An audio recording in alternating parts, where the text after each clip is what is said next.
ইরানের প্রেসিডেন্ট হিসেবে ৩ বছর আগে নির্বাচিত হওয়া ইব্রাহিম রাইসিকে মনে করা হতো একদিন দেশটির সর্বোচ্চ ধর্মীয় নেতা আয়াতুল্লাহ খামেনির উত্তরসূরি হবেন।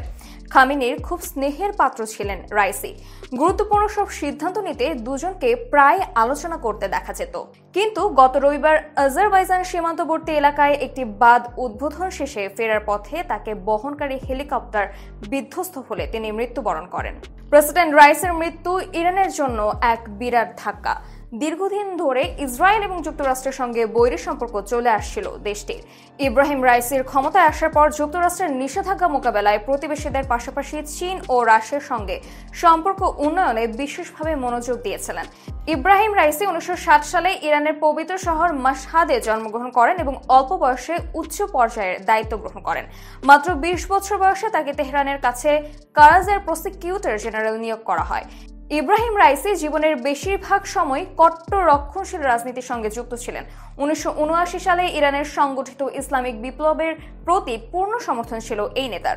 সবশেষ বিচার বিভাগের প্রধান হিসেবে দায়িত্ব পালন করেন। ব্যক্তিগত জীবনে তিনি 2 সন্তানের জনক।